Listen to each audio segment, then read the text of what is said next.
Hello and welcome to highlights of the match between Strawberry and Faire Is The XI. Faire Is The XI's first game of 2014. Stephen, Daly and two Stobbs brothers retained their places from the last game of the 2013 season, a nail-biting win against the Batty Badgers. Scarlett and Warner make their debuts to the club after a strong pre-season showing. Stobbs A won the toss and put Eton into bat, and the Etonian openers found it hard going in Daly's opening over, adjusting to a pitch with as much life in it as James Milner. Toby Joy trundled in at the other end, drawing Wolfenden and Reynolds into many a poor stroke.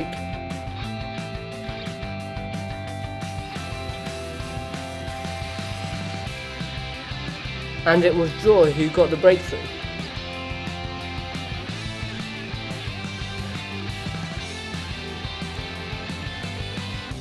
Check Warner, staying cool, calm and collected at mid-on.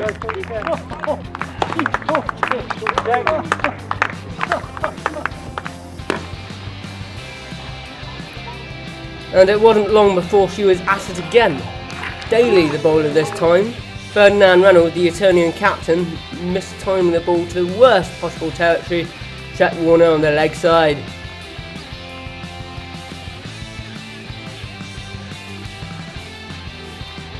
Replacing Daly was Tom Clark with his dependable spin, and this was too much for Fitzroy Newgate, whose drive on the up was snappled coolly by Rex at short, wide mid-off.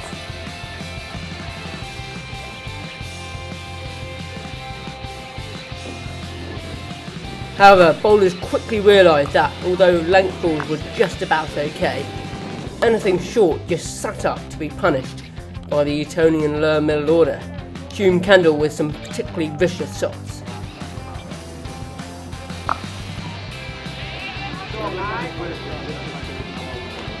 Paddy Stobbs and Rob Stephen were introduced into the attack, and when they found their rhythm, things calmed down a bit.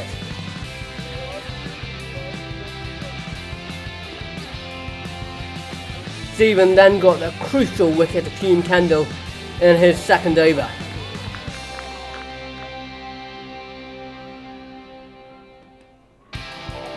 But short bowling was still being dealt with ruthlessly by the batsmen, and Eton were looking reasonably comfortable after 20 overs on 102 for 4.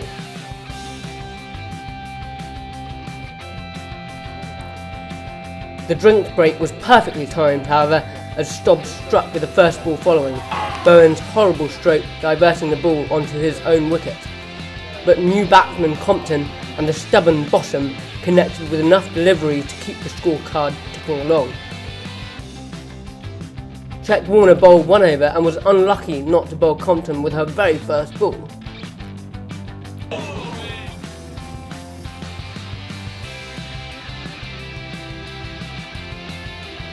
As it was, Tom Clark returned to remove Bossum, who tried one big swipe too many.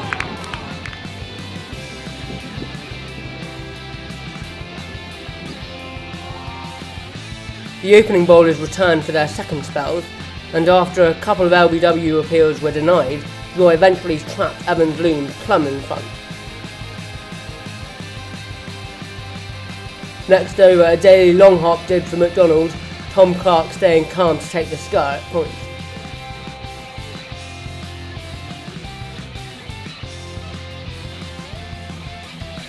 And Compton was finally out for 29, nicking the ball to Marcus Potter behind the stumps.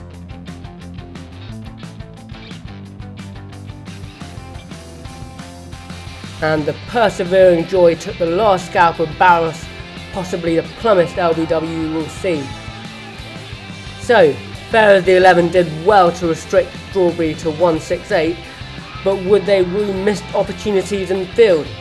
Tom Clark was unlucky not to get any more wickets, but nearly all the bowlers bowled too short a length, and Eton were able to take full advantage of this, Hume Kendall being the pick of their batsmen.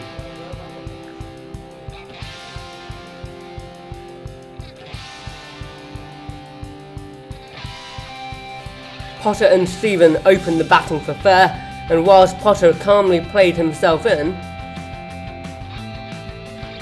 Stephen was able to take a rather different approach from his very first ball, lashing the ball on the up over the offside fielders for 4. Anything that asked to be hit was duly dispatched to the boundary, batting which was keenly appreciated by his fellow players. Shot. Great shot!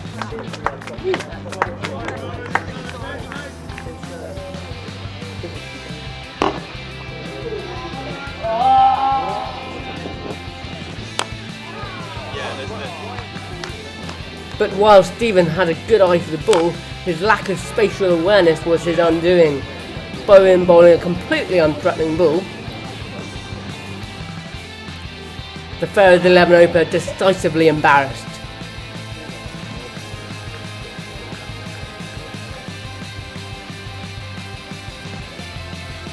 And soon after that, Potter was heading back to the pavilion too, meaning that Ed Rex and debutant Henry Scarlett were now at the crease.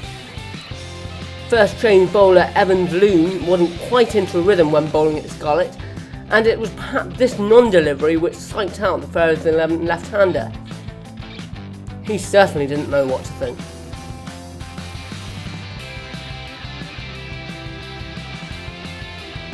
The next ball, expecting another Phil Tufner impression, Scarlett was beaten all ends up.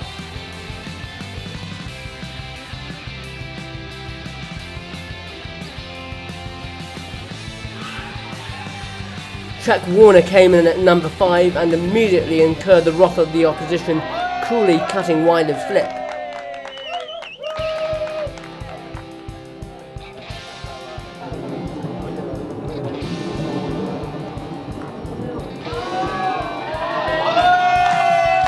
But her stay at the crease was far too short.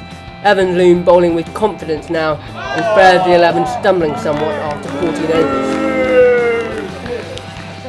Paddy Stobbs replaced his more naturally talented girlfriend, but showed his experience finding the gaps in the field with ease.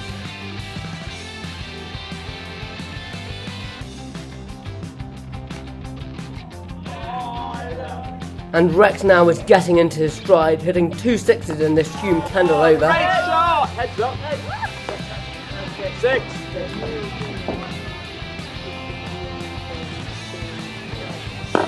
The second of which destroying part of one of the Eton sight screens. Great shot.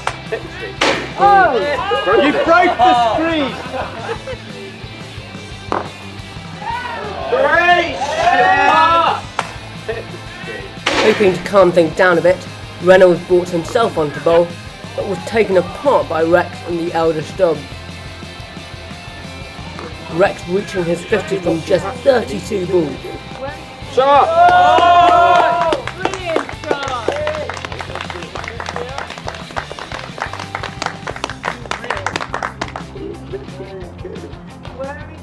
Shot. More gifts from the Etonian captain followed, but he made up for this with 2 wickets in one match-changing over. First removing the danger man Rex with a spectacular catch off his own bowling.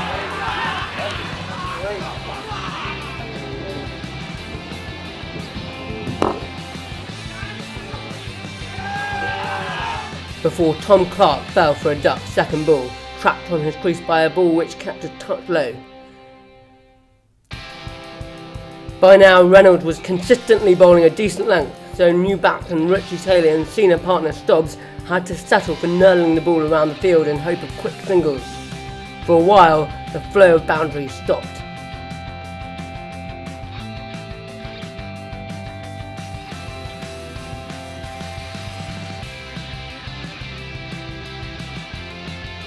But when Stobbs miscued to mid-on for a decent knock of 33, the visitors still felt they were in control, with the gifted Nick Daly coming in at an unfamiliar position of number 9.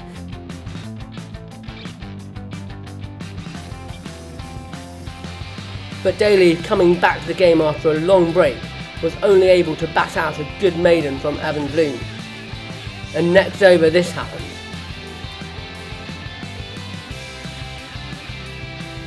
Daly not too happy at all with his partner's lack of urgency. The last 4 wickets fell for just 10 runs, meaning Faire Is The XI season began with a defeat.